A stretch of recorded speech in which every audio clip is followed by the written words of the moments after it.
It's great to see a group of people coming out to talk about this issue. Consistently, anytime you have a meeting about the 198, you're going to put 100 people in the room. And whether you had this meeting 10 years ago or 10 years before that, you would still have 100 people in the room, because it's been a real bone in the community's throat since the highway opened. But hopefully we'll be able to address this. So I would just keep these things in mind, that the project that we're talking about tonight, the planning for that from the state DOT started back in 1999. Since 1999, the DOT has delivered several plans to the community. Each and every plan they put forth was shot down by the community, consistently, over and over again.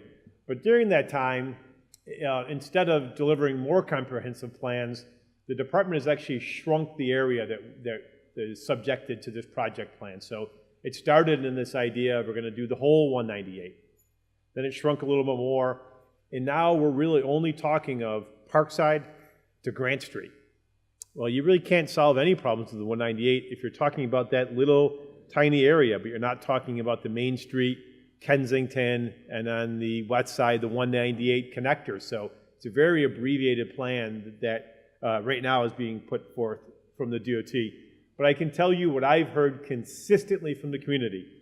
They want the park, one side to the next, restored. They want people from Hanlon Park, Parkside, Trinidad, Grand Amherst, Buff State, all be able to connect with one another again. We want to reunify Delaware Park, to get back to the Amherst Street. Amherst Street and Buffalo State College could be 100 miles away because of the physical barriers. There's no reason we can't shrink them down.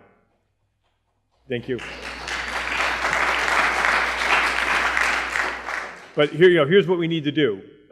We're coming to the end of this process, and it's going to be either you take this project or hit the reset button. I vote to hit the reset button. We have to have it resetted.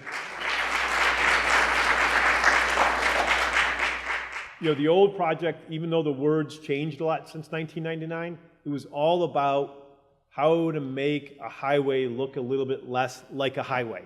But in the end of it, it'll still be a highway. So I always, half tongue-in-cheek, say to my friends in the Department of Transportation, if we could put a parkway through an industrial corridor on Ohio Street, why can't we put our parkway through a park?